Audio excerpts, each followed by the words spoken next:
नमस्कार दोस्तों, आप सबका स्वागत है मेरे YouTube चैनल पे। मैं सचिन चमोली आपके साथ लेकर के यहाँ क्लास 12th की जो ज्योग्राफी का जो सिलेबस दिया हुआ है उसमें हमने क्लास 12th की जो प्रिपरेशन कर रहे थे ज्योग्राफी की, उसके अंदर क्वेश्चन आता है आपके पास डायग्राम बेस्ड क्वेश्चन 2021 का। उसका पार्ट 1 में आपके पास लेकर के आया हूँ। मैं 2 पार्ट में इन क्वेश्चंस को करने की कोशिश करूँगा कि डायग्राम्स हमारे पास काफ़ी ज़्यादा हैं, डिफरेंट तरीके के डायग्राम्स हमसे पूछे जा रहे हैं। तो मैं आज लेकर के आया हूँ, उसमें मैंने 8 डायग्राम्स को चूज़ किया हुआ, 8 डायग्राम्स को चूज़ किया हुआ है, क्योंकि यही जो डायग्राम मैं आपको करा रहा हूँ एज इट इज़ ऐसे ही बोर्ड एग्जाम से पूछे जाते हैं। ठीक है, इनसे रिलेटेड क्वेश्चन जो आते हैं वो मैंने बना रखे हैं। पहला क्वेश्चन जो चित्र दिया गया है वो एक कुंपण विधि का दे रखा है। ठीक है, एक जगह का मैप दिया हुआ है, वहाँ के बारे में बता रखा है, जो माइनिंग से रिलेटेड डायग्राम है आपके पास में। इसमें पहला क्वेश्चन जो पूछा हुआ है, 2 types of mining are show as A and B, identify them and give the correct name of each. जो आपके पास ए और बी डायग्राम दिए हुए हैं, इनको पहचानना है आपने, नाम लिखना है उनका और बताना है किस तरह से दिया गया है उनको। अगर आप चित्र को ध्यान से देखेंगे, ए और बी जो दिए गए हैं वो आपके पास 2 नाम से जाने जा रहे हैं माइनिंग। एक आपके पास, अगर आप ए को ध्यान से देखिए, वो सरफेस माइनिंग, सरफेस माइनिंग दे रखा है, जिसको हिंदी में कहा जाता है धरातलीय कुंपण। ठीक है, या ओपन कास्ट भी कह सकते हैं इसको हम। दूसरी तरफ जो बी वाला आप देख रहे हैं, जो बी चित्र आप देख रहे हैं, वो एक कुंपण विधि का है, एक कूप की तरह शिफ्टिंग का दिया हुआ है, जिसे कहते हैं अंडरग्राउंड माइनिंग। अंडरग्राउंड माइनिंग कहा जाता है। चित्र को आपने ध्यान से देखा, दोनों चित्रों को समझ पाए। प्रत्येक जो डायग्राम जो दिया गया है उसकी कैरेक्टरिस्टिक्स बताएं, प्रकार विशेषताएं बतानी है आपको माइनिंग की। सबसे पहले अगर हम देखने की कोशिश सरफेस माइनिंग को देखने की कोशिश करेंगे तो पहला वो चीपर है, बहुत सस्ता होता है। दूसरा है इजीली टू आइडेंटिफाई, हमें जल्दी मिल जाए, क्योंकि माइनिंग क्या आपके नियरेस्ट जो है, अगर ध्यान से देखें सरफेस के ऊपर ही आइडेंटिफाई हो रही है। सेफ भी है, बहुत ज़्यादा कम लेबर, कम इनपुट देना पड़ता है, जल्दी से हमें मिल जाती है, बहुत आसानी से हो सकती है। अगर आप बी को देखने की कोशिश करते हैं तो एक पाइप, एक सिस्टम के थ्रू करने की कोशिश, अंडरग्राउंड किया जाता है। ये वर्टिकस शिफ्ट के रूप में होता है, हॉरिजॉन्टल बनाया जाता है, पैरेलल करके नीचे डाला जाता है, अंडरग्राउंड किया जाता है, गैलरी के फॉर्म में बनाया जाता है, उससे अंदर भेजते हैं। ठीक है, उसके बाद अगर हम ध्यान से देखें, इसमें ज़्यादा लेबर लगेगी, क्योंकि लेबर को with the help of shift उसके थ्रू नीचे उतारा जाता है। व्हीकल्स का यूज़ किया जाता है, सेफ्टी पर्पज़ का बहुत ध्यान रखा जाता है। इस मेथड्स में काफ़ी ज़्यादा रिस्क होता है, ये वाला जो मेथड है उसमें काफ़ी ज़्यादा रिस्क होता है। कभी कभार कोई पॉइजनस गैस हो गई, या अंदर की तरफ आग लग गई, या कुछ ऐसा फ्लड की सिचुएशन, तो काफ़ी ज़्यादा नुकसान का सामना करना पड़ता है। तो यहाँ पे जो डायग्राम दिया हुआ था उससे रिलेटेड 2 क्वेश्चंस मैंने आपको बताया। ठीक है, ध्यान से उन क्वेश्चंस को आपने देखा होगा, समझा होगा। बहुत इंपॉर्टेंट है ये टॉपिक, बहुत इंपॉर्टेंट टॉपिक हमारे पास दिया हुआ है, इसके थ्रू इसको किया जाता है। हम क्वेश्चन नंबर 2 लेने जा रहे हैं। क्वेश्चन नंबर 2 आपके पास दिया हुआ है, एक पाई डायग्राम दे रखा है, जिसके अंदर हमने दिखा रखा है किस तरह से क्लासेस डिस्ट्रीब्यूट हो रही हैं, पॉपुलेशन से रिलेटेड है। ये अर्बन सिटीज़ का लेके दिया हुआ डायग्राम आपके पास में। अगर आप ध्यान से उस डायग्राम को देखने की कोशिश करते हैं तो क्वेश्चन आपसे पूछा हुआ है, into how many classes are urban center classify the census of India। जो अगर आप ध्यान से देखने की कोशिश करेंगे, इस पाई डायग्राम के अंदर, जो पाई डायग्राम दिया हुआ है इसके अंदर 6 क्लासेस डिस्ट्रीब्यूट की हुई है, 6 क्लासेस के अंदर डिस्ट्रीब्यूशन किया हुआ है। आप ध्यान से 6 क्लासेस इसके अंदर दे रखी है, 6 क्लासेस में ये डिस्ट्रीब्यूट हुआ है, 1 2 3 4 5 6 क्लासेस में डिस्ट्रीब्यूट हो रखा है। Question number 2, which class of urban centre has the largest urban population. अगर आप ध्यान से कहें तो शहरी केंद्र के किस वर्ग में सबसे अधिक शहरी आबादी है। अगर ध्यान से चित्र को देखा जाए तो चित्र में आप देख रहे होंगे 1 नंबर पे जो दिया, फर्स्ट जो क्लास दिया गया, फर्स्ट क्लास के अंदर सबसे ज़्यादा अर्बन पॉपुलेशन का रेशो दिखाई दे रहा है, सबसे ज़्यादा जो दिखाई दे रहा है फर्स्ट में दिखाई दे रहा है। Question number 3, which class of urban centre has the lowest urban population. अगर हम ध्यान से देखने की कोशिश करते हैं तो केंद्र जो हमारे पास शहरी केंद्र के किस वर्ग में सबसे कम शहरी आबादी है। तो आप ध्यान से देखें, शहरी आबादी का अगर आप चित्र को ध्यान से देख रहे होंगे तो शहरी आबादी जो आपके पास देखने को मिल रही है वो आपकी सिक्स्थ वाले में सबसे कम आबादी देखने को मिल रही है। सिक्स्थ वाला जो आपके पास दिया उसमें सबसे कम शहरी आबादी देखने को मिल रही है। आप देख रहे हैं सिक्स्थ वाले के अंदर सबसे कम शहरी आबादी है और फर्स्ट वाले के अंदर सबसे ज़्यादा आबादी देखने को मिल रही है। हमारे पास फर्स्ट वाले के अंदर सबसे ज़्यादा आबादी देखने को मिल रही है। अब उसके बाद ध्यान से आगे चलने की कोशिश करते हैं, देखते हैं चित्र को। तो उसमें क्या बोला हुआ है, चित्र में बोला हुआ है, दूसरा क्वेश्चन हमसे पूछा गया है, which class of city has the highest percentage share into the total urban population.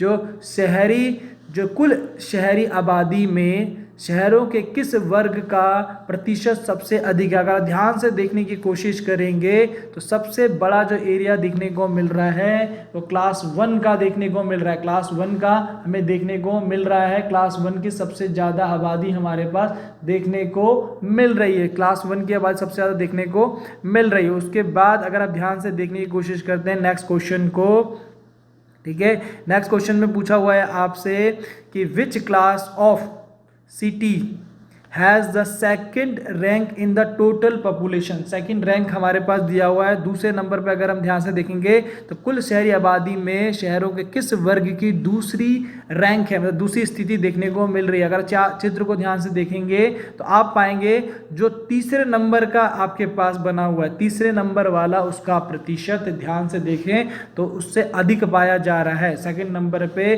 जो पाया जा रहा है वो जो आपके पास तीसरे नंबर का है उसकी अधिक प्रतिशत पाया जा रहा है। ठीक है, नेक्स्ट क्वेश्चन देखने की कोशिश करते हैं।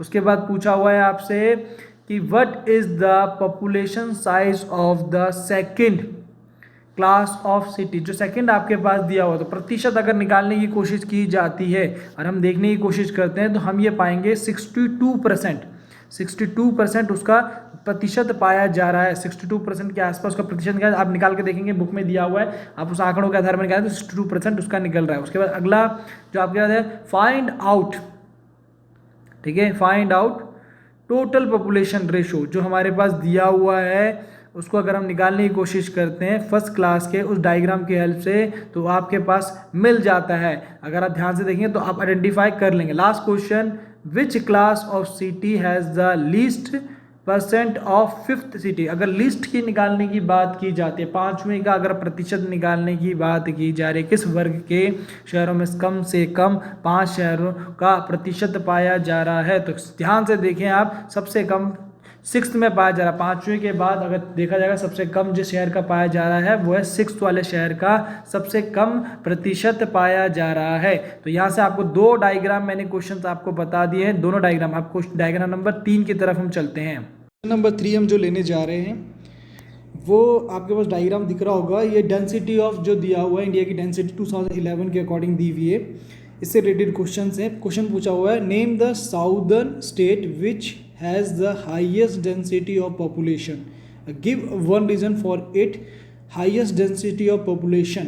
तो ये पूरा दक्षिण के किसी राज्य का नाम बताना है आपने, जो दक्षिणतम राज्य दे रखा हो और उसके अंदर सबसे ज़्यादा डेंसिटी का मिल रहा है, क्यों और क्या कारण हो सकता है। तो सबसे ज़्यादा अगर आप ध्यान से देख रहे होंगे, आपके पास में डायग्राम दिखाई दे रहा है, तो आप देखोगे इसमें जो डेंसिटी हमें दिखाई दे रही है जो हमारे पास अवेलेबल करा रखी है, तो वो हमारे पास केरला की है। देखिए अगर केरला की आप देख पा रहे होंगे, केरला के अंदर आपको डेंसिटी सबसे ज़्यादा दिखाई दे रही है जो 801 से लेकर के 1200 के बीच में, 801 से लेकर 1200 के बीच में दिखा दे रही है। इसका मेन रीज़न जो दिया हुआ है कि केरला जो है एक कोस्टल लैंड एरिया है, कोस्टल प्लेन है, और यहाँ की जो सॉइल है बहुत मोर फर्टाइल टाइप की है और रेनफॉल भी सबसे ज़्यादा मिलता है। ठीक है, जब बारिश भी बहुत ज़्यादा मिल रही है। अब आप देखिए क्योंकि प्लेन एरिया है, ठीक है, कोस्टल का एरिया दिया हुआ है और रेनफॉल भी हो रही है, तो क्या होगा, सबसे ज़्यादा जो फार्मर्स होंगे देखिए लोकेटेड इन, और इसके अलावा क्या डेवलपमेंट एसडीआई रेट भी देखिए आप बहुत ज़्यादा देखने को मिल रहा है। तो ये एक मेन रीज़न बनता है जो कहीं ना कहीं केरला को हाई डेंसिटी की तरफ ले जाने की कोशिश कर, हाई डेंसिटी जो है वो बहुत ज़्यादा दिखाने की कोशिश कर रहा है in the southern state. Southern जितने भी स्टेट उनमें सबसे ज़्यादा देखने को जो मिल रही है वो केरला के अंदर देखने को मिल रही है। अगर क्वेश्चन नंबर 2 की तरफ जाते हैं, name the 2 eastern state having the highest density of population, give one reason for it highest density of population. हमारे जो पूर्व की तरफ जनसंख्या का उच्चतम घनत्व वाले 2 पूर्वी राज्यों के नाम बताने, उन राज्यों में जनसंख्या का उच्चतम घनत्व के कारण बताने आपको। अगर आप देख रहे होंगे तो पूर्व की तरफ हमारे पास में जो राज्य दिखाई दे रहे हैं उसमें आपके पास वेस्ट बंगाल होगा और बिहार दिया हुआ है। जो सबसे ज़्यादा डेंसिटी देखने को मिल रही है बिहार के अंदर है। उसके बाद देन यू देख रहे होंगे आप वो वेस्ट बंगाल के अंदर दिखाई दे रही है। अगर हम बिहार के अंदर देखें तो 1000 से ऊपर जो डेंसिटी है वो दिखाई दे रही है हमें। और कंपेरेटिव ऐसे ही सेम टू सेम 2011 के अंदर सबसे ज़्यादा डेंसिटी रेट जो जिस राज्य का दिखाई दे रहा है वो है बिहार, और उसके बाद सेकंड नंबर पे हमारे पास है वेस्ट बंगाल। तो दोनों दिखाई दे रहे हैं। उसका मेन रीज़न यही दिया हुआ है कि क्या रीज़न है, यही उसके पीछे भी रीज़न दे रखा है कि तो ये उसके पीछे रीज़न दिया हो कि बहुत ज़्यादा मोर फर्टाइल सॉइल देखने को मिल रही है, ठीक है। और जो वहाँ पे क्या सबसे ज़्यादा जो आपके एलुवियल सॉइल है बिहार के अंतर्गत, लेबर सबसे ज़्यादा देखने को मिल रही है, एरिया भी है, और vast facility of water supply, तो एग्रीकल्चर सबसे ज़्यादा होगा। ऐसे एरिया के अंदर एग्रीकल्चर भी ज़्यादा होता है, डेंसिटी अपने आप ही इंक्रीज होकर के आने लग जाती है। हम क्वेश्चन नंबर 3 की तरफ चलते हैं। क्वेश्चन नंबर 3 जो आपके पास दिया हुआ है, name the 3 northern state having density of population less than 200 पर स्क्वायर किलोमीटर। 200 के हिसाब से प्रति व्यक्ति निवास करने वाली जनसंख्या जो आपके पास दिखाई दे रही है। तो अगर आप ध्यान से देखने की कोशिश कर रहे हैं तो पंजाब आपके पास दिया हुआ है। देखिए यहाँ पे ध्यान से देखिए आप लोग, पंजाब हो गया आपके पास में, इनकी पॉपुलेशन ज़्यादा है। जबकि आप इस एरिया को देखिए, जम्मू कश्मीर, हिमाचल प्रदेश और उत्तराखंड, 3 ऐसे स्टेट आपके पास हैं। देखिए जम्मू कश्मीर, हिमाचल प्रदेश, ये तीनों पर्वतीय क्षेत्र हैं। इनका क्षेत्रफल बहुत ज़्यादा, एरिया जो है सबसे ज़्यादा देखने को मिल रहा है। और इसमें क्योंकि जो होगी लोग जो रहेंगे वो बहुत दूर दूर रहते हैं, तो इसलिए यहाँ पे 200 से भी कम, जो हमें देखने को 200 से भी कम जनसंख्या घनत्व वाली स्थिति के अंतर्गत देखने की कोशिश। यहाँ पे डेंसिटी अपना आप ऑटोमेटिकली, लैंड एरिया बहुत ज़्यादा है, माउंटेन एरिया घर बनाने मुश्किल होते हैं, तो पर किलोमीटर स्क्वायर रेट कम हो जाता है। इसलिए सबसे लोएस्ट अगर निकालने की कोशिश करते हैं पूरे भारत में सबसे कम जनसंख्या घनत्व वाला राज्य जो हमारे पास है, अरुणाचल प्रदेश निकल करके आता है हमारे पास में, ठीक है। अरुणाचल प्रदेश के अंदर पर स्क्वायर किलोमीटर के अंदर 17 लोगों का देखने को मिलता है। तो 2011 के अगर हम पॉपुलेशन के डाटास को देखें तो ये हमें वहाँ रियलाइज होता है कि इस तरह से पॉपुलेशन की डेंसिटी यहाँ दिखाई दे। नेक्स्ट क्वेश्चन की तरफ चलते हैं, ठीक है। नेक्स्ट क्वेश्चन में, name the union territories have the highest density of population, state also its population density according to the map. Map के अकॉर्डिंग बताना है हमें कि जनसंख्या घनत्व को वाले उस केंद्र शासित प्रदेश का नाम बताइए और क्या घनत्व दिया हुआ है। अगर ध्यान से देख रहे होंगे आप, नॉर्दर्न स्टेट्स के अंदर सबसे ज़्यादा जो दे रखा है वो 1201 से अधिक वाले दिए हुए, और उसके अंदर एक ही हमारा आ रहा है यूनियन टेरिटरीज, वो है दिल्ली। दिल्ली हमारे पास है जो दे रखी है हमें, इसके अंदर सबसे ज़्यादा देखने को मिल रहा है। उसका मेन रीज़न अगर आप देखने की कोशिश करोगे तो ये एक ऐसा एरिया है जो सबसे ज़्यादा डेवलप्ड है हमारे पास में, और इसमें क्या है, सबसे ज़्यादा जनसंख्या पाई जा रही है, सबसे ज़्यादा जनसंख्या का रेशो पाया जा रहा है। नेक्स्ट क्वेश्चन की तरफ चलते हैं, name any 2 states having density of population from 801 to 1200 person per square kilometre. 800 से 1200 के बीच में जनसंख्या घनत्व वाले 2 राज्यों के नाम बताने हैं आपको, ठीक है। कौन से 2 राज्य हैं जो इसमें पाए जा रहे हैं हमारे पास में स्पेशली। तो अगर आप देखने की कोशिश कर रहे होंगे तो यहाँ पे जो हमारे पास दिया हुआ है उसमें वही 2 राज्य जो आपके पास हैं, एक बिहार हो गया, एक वेस्ट बंगाल हो गया आपके पास में। दोनों ही राज्य इसके अंतर्गत आते हैं, दोनों ही राज्यों की जनसंख्या इसमें देखने को मिल रही है। उसके अलावा भी अगर आप देखने की कोशिश करेंगे तो कई अन्य राज्यों को भी इसमें कवर किया हुआ है, ठीक है। उसके बाद अगर आप देखने की कोशिश करते हैं नेक्स्ट क्वेश्चन को, तो नेक्स्ट क्वेश्चन बना हुआ है आपके पास में, name any 2 state which have population density from 401 to 800, 401 to 800 के बीच में अगर हम स्टेट्स को देखने की कोशिश करते हैं तो पंजाब आपके पास दिया हुआ है, हरियाणा हो गया आपके पास में, ठीक है। उसके बाद अगर आप देख रहे हो तमिलनाडु भी इसके अंतर्गत आ रहा है। तो ऐसे 3 राज्य हमारे पास हैं, पंजाब हो गया, हरियाणा हो गया आपके पास में, पंजाब हरियाणा, और अगर आप देख रहे होंगे तमिलनाडु भी इसके अंतर्गत आ रहा है। 3 ऐसे राज्यों के नाम बता दिए मैंने जहाँ की जनसंख्या आपको मिल रही है। इसमें जो जनसंख्या का रेशो जो आ रहा है इसके अंतर्गत देखने को मिल रहा है आपको 401 से लेकर के 800 के बीच में।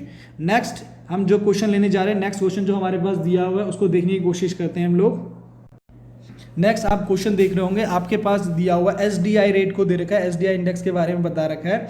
ये 2007-8 का जो डाटा हमारे पास अवेलेबल है उसके अकॉर्डिंग एसडीआई इंडेक्स दिया हुआ है इसमें, ठीक है। और लेटेस्ट ये आपके एनसीईआरटी बुक्स में आ रखा है, जो लेटेस्ट बुक है उसमें दिया हुआ है, name any 2 state which have more than, ठीक है। आपको 2 स्टेट्स के नाम बताना है, किसी भी स्टेट्स का नाम बताना है आपको जहाँ पे जो जनसंख्या का एसडीआई जो रेट आपको देखने को मिल रहा है वो 6 के आसपास देखने को मिल रहा है, 6 से अधिकतम देखने को मिल रहा है। 4 ऐसे स्टेट्स के नाम बताने हैं, एनी लिखा पर 4 होना चाहिए, ठीक है। तो यहाँ पे अगर आप 4 राज्यों को देखने की कोशिश कर रहे हैं जिनका 0.6 से ऊपर देखने को मिल रहा है, 0.6 से ऊपर, तो आप यहाँ देखिए कि आपके पास में जो राज्य दिए गए हैं वो केरल हो गया, हिमाचल प्रदेश हो गया, आपके पास गोवा हो गया, पंजाब हो गया, ठीक है। केरल, दिल्ली, हिमाचल प्रदेश, गोवा, पंजाब, ये जो 5 स्टेट है इनका अबव देन 6 से ऊपर देखने को मिल रहा है। सबसे ज़्यादा जो एसडीआई देखने को मिल रहा है वो केरल का है, सबसे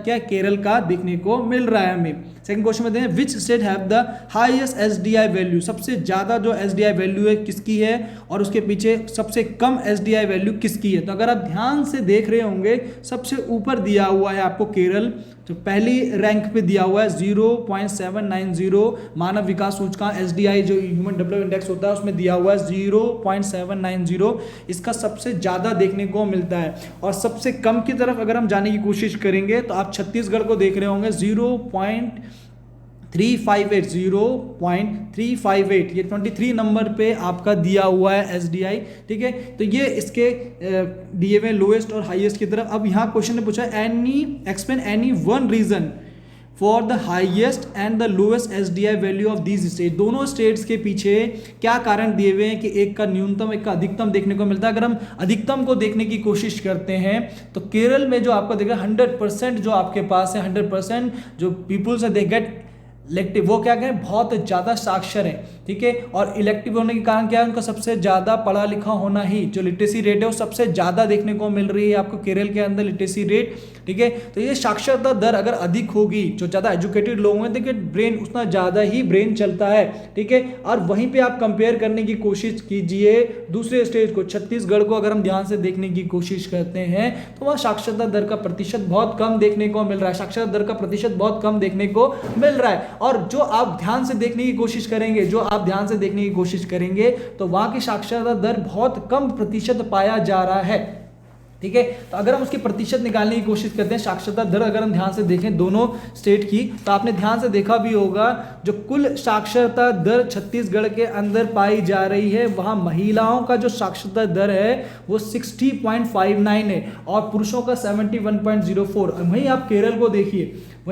को देखिए, केरल का जो लिटरेसी रेट, जो एजुकेशन रेट दिया हुआ है 93.91 है और 91.98 महिलाओं का दिया हुआ। तो उच्चतम साक्षरता दर है, महिलाओं का साक्षरता दर बहुत तेजी के साथ बढ़ रहा है और ये बहुत इंपॉर्टेंट चीज़ है, ये बहुत ज़्यादा इंपॉर्टेंट चीज़ है। तो ये भी एक एसडीआई इंडेक्स को इंप्रूव करने में हेल्प करती है। नेक्स्ट क्वेश्चन की तरफ चलते हैं।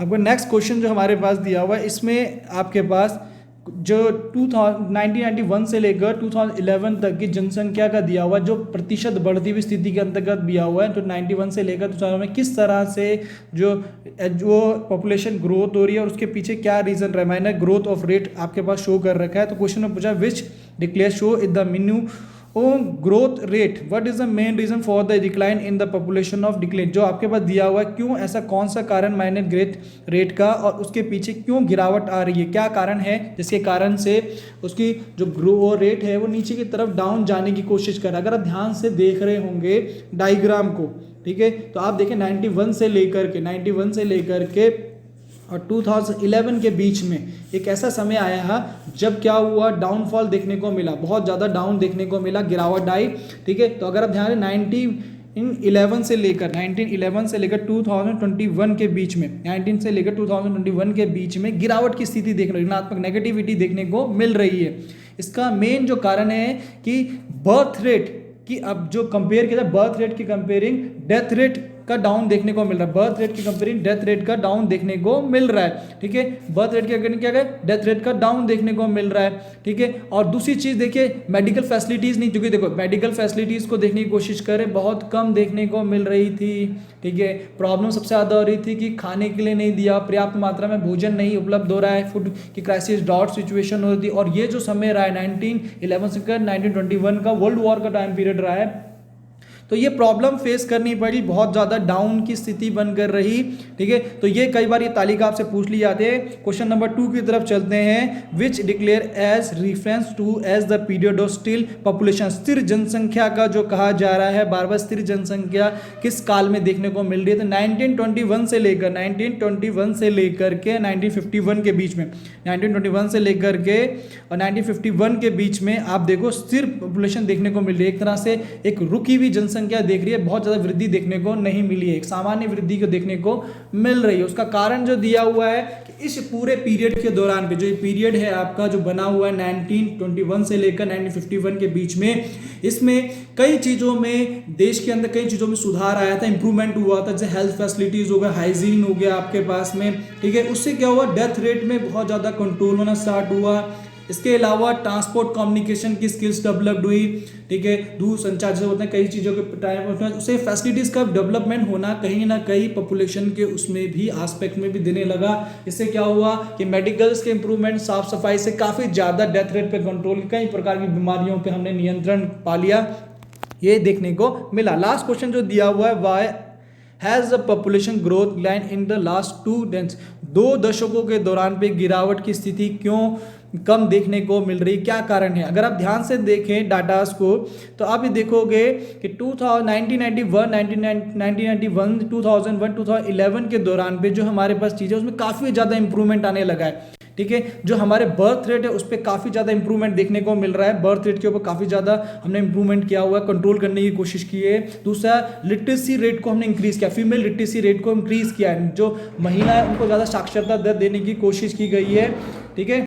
फीमेल्स के साथ उसको बढ़ाने की इंप्रूव की गई। साथ साथ ही जो एवरेज एज ऑफ मैरिज की फिक्स की गई, जो एवरेज एज ऑफ मैरिज जो फिक्स की गई उसमें भी काफ़ी इंप्रूवमेंट किया हुआ है हमने, उसको भी हमने बढ़ाया है। तो जहाँ 18 ईयर्स से ऊपर का रखा गया है, बहुत बड़ा क्राइटेरिया, ये बहुत इंपॉर्टेंट चीज़ है। उसके अलावा SDI index, living standard index में भी हमने इंप्रूवमेंट किया, फीमेल्स के लिए एजुकेशन रेट्स को बढ़ाने की कोशिश की, और जो जीवन प्रत्याशा है जो हमारी इंपॉर्टेंट है उसमें भी सबसे ज़्यादा इंप्रूवमेंट लाने की। इसके अलावा देश भर के अंदर फीमेल्स के लिए free education policies, medical policies, ये सबको डेवलप किया। तो ये कुछ ऐसे फैक्टर रहे थे कि responsible to decline the rates of, और इसने कहीं ना कहीं एक इंप्रूवमेंट की सिचुएशन को किया हुआ। तो आपको पता होना चाहिए, अगर क्वेश्चन आपसे पूछ लिया जाए तो आपका चाहिए। नेक्स्ट क्वेश्चन की तरफ चलते हैं। ये आपके पास नेक्स्ट क्वेश्चन तो दिया हुआ है, migration stream in India, migration stream दे रखी है महिलाओं की और पुरुषों की, जो मेल और फीमेल्स हैं उनकी माइग्रेशन स्ट्रीम दे रखी है, किस तरह से दिया हुआ है। तो पहला क्वेश्चन आपसे which are the 4 stream of migration India, कौन सी इंडिया के अंदर माइग्रेशन की 4 स्ट्रीम है, तो लिखी हुई है आपके पास, rural to rural, rural to urban, urban to rural, urban to urban, गांव से गांव की ओर, गांव से शहरों की ओर, ठीक है, शहर से गांव की ओर, और शहर से बड़े शहरों की तरफ। ये 4 धाराएं, 4 स्ट्रीम्स हैं जो आपकी ज़्यादातर देखने को मिल जाती है। क्वेश्चन नंबर 2 को देखते हैं। Which migration stream show the highest number of migration in both male and females, दोनों में अगर आप देखने की कोशिश करो, मेल और फीमेल्स के अंदर जो सबसे ज़्यादा देखने को मिल रहा है वो आप देख रहे होंगे रूरल टू रूरल में देखने को मिल रहा है। रूरल टू रूरल का कारण क्या है, क्यों सबसे ज़्यादा देखने को मिल रहा है, उसका मेन रीज़न हमारे पास है कि ज़्यादातर जो माइग्रेटिव होते हैं पीपुल्स वो गाँव से गाँव की तरफ ही माइग्रेटेड कर जाते हैं, ठीक है। Why does the migration stream show the highest migration in both of the category give of reason, जो दिया हुआ उसका मुख्य कारण क्या है। एक तो सबसे पहली जो मैं बोल ही रहा हूँ आपको कि पुरुष जो ज़्यादातर जाते हैं वो काम काज की तलाश में, working for searching of employment, इसकी तलाश में चले जाते हैं। वहीं फीमेल्स का देखने को जो मिल रहा है मेनली वो ज़्यादातर हमारे पास जो देखने को मिलता है वो उसमें मैरिज का एक कारण देता है कि गाँव से गाँव की तरफ शादियाँ हो जाती हैं, शहरों की तरफ नहीं होती शादियाँ, तो इसलिए माइग्रेटेड कर रही हैं लोग। एम्प्लॉयमेंट की तलाश में कहीं खेतों में काम करने किसी के यहाँ या कुछ और छोटा मोटा रोजगार मिल जाता है, वहाँ मूवमेंट कर जाते हैं। तो ये एक रीज़न रह जाता है जिसके कारण माइग्रेशन देखने को मिलता है। ठीक है, उसके बाद why does the female migration dominate in all migrative, अगर आप फीमेल्स की देखने की कोशिश करते हैं क्यों सबसे ज़्यादा देखने को मिल रहा है, उसका चारों धाराएं उनमें सबसे ज़्यादा देखने को जो मिलता है, उसका मेन जो रीज़न हमारे पास देखने को मिल रहा है उसमें सबसे पहले इंपॉर्टेंट है मैरिज। मैक्सिमम माइग्रेशन जो फीमेल्स का हो रहा है मैरिज के कारण होता है, इसलिए सबसे ज़्यादा मोमेंटम देखने को मिल रहा है फीमेल्स का। आप देख रहे हैं कि सबसे ज़्यादा मोमेंटम होने में लगा हुआ। दूसरा हो गया for searching of better facilities या अपॉर्चुनिटीज़। ठीक है, बेहतर जो अवसर मिल रहे हैं उनकी तरफ जाने की कोशिश करने लग जाती हैं, इसलिए भी सबसे ज़्यादा फीमेल्स माइग्रेटेड कर रही हैं। फिर then they have some females are working, तो वो बेटर फैसिलिटीज़ के साथ साथ बेटर सैलरीज़ के लिए भी माइग्रेटेड करती हैं। वो क्या कहते हैं, एक स्थान से दूसरे स्थान की तरफ माइग्रेट कर रही हैं क्योंकि उनको अच्छी क्या चाहिए, सुविधाएं चाहिए, अच्छा वेतन चाहिए होता है। फॉर बेटर एजुकेशन, शिक्षा के लिए भी मूवमेंट करने की कोशिश करते हैं। बेटर हेल्थ फैसिलिटीज, इसलिए भी माइग्रेटेड करने में लगे हुए हैं। What is the common features for all the streams, अगर आप चारों स्ट्रीम्स को अगर देखने की कोशिश कर रहे हैं तो आपका कॉमन फीचर्स कौन सा बन करके आ रहा है। नेक्स्ट क्वेश्चन देखें, which is the common feature show into the following migrate. अगर आप कॉमनली देखने की कोशिश करते हैं तो ज़्यादातर ये देखने को मिल रहा है कि जो मोमेंटम हो रहा है उसमें ज़्यादातर माइग्रेशन जो हो रहा है वो फीमेल्स का देखने को मिल रहा है। फीमेल्स का माइग्रेशन सबसे ज़्यादा कॉमन फीचर्स में देखने को मिल रहा है। उसका कारण मैंने आपको बताया, in which stream is the number of female migrated in the highest. Highest तो देखिए रहा है आपको पहले ही वाले में बता दिया मैंने, फर्स्ट में रूरल टू रूरल के अंदर उसका मेन रीजन जो आपके पास दिया हुआ लास्ट क्वेश्चन में, in which stream is the number of female migrated highest, give the main reason. तो ये साफ ही दिख रहा है कि मैंने पहले क्वेश्चन में बता दिया आपको किस तरह से सबसे ज़्यादा माइग्रेटेड देखने को मिल रहा है रूरल के अंदर। वो उसका मेन ही रीजन, फीमेल्स का मेन ही रीजन हमारे पास जो दे रखा है वो मैरिज है। उसके बाद आप देख सकते हैं बेटर फैसिलिटी, सब चीज़ें जुड़ सकती हैं, तो ये भी एक मेन फैक्टर के अंदर हमारे पास आ जाता है। ठीक है, तो दीज आर जो आपके पास दिए हुए ये सबसे ज़्यादा इंपॉर्टेंट चीज़ है। उसका नेक्स्ट क्वेश्चन की तरफ हम चलते हैं।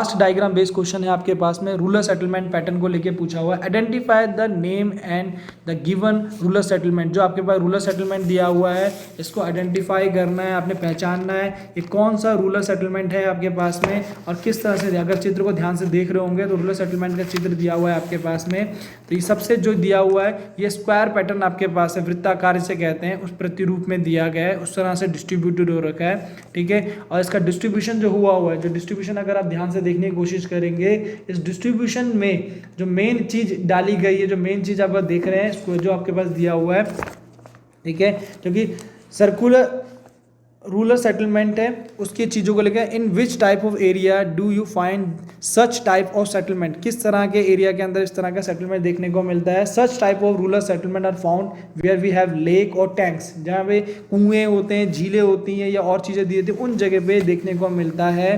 और करेक्टरिस्टिक्स क्या है इसकी, क्योंकि मोस्ट इंपॉर्टेंट ये जो मिल रहा है आपको, जो आइडेंटिफाई हो रहा है वो किसी एक ऐसे एरिया के पास हो रहा है जहाँ पे क्या है लेक और आपके पास में पॉन्ड दिया हुआ है। ठीक है, एंड देन यहाँ पे क्या होता है खुले में अगर हम देखने की कोशिश करें कि इस तरह से बनाया जाता है कि क्या आराम से जो अपने जानवर है उनको रखा जाता है ओपन में और सेफ रहते हैं, वाइल्ड एनिमल से भी सुरक्षित रहते हैं। ठीक है, तो ये इस तरह से डिस्ट्रीब्यूशन किया रहता है। तो these are the 8 important diagram based question, ये पार्ट 1 में डायग्राम बेस्ड क्वेश्चन का लेके आया था आपके पास में।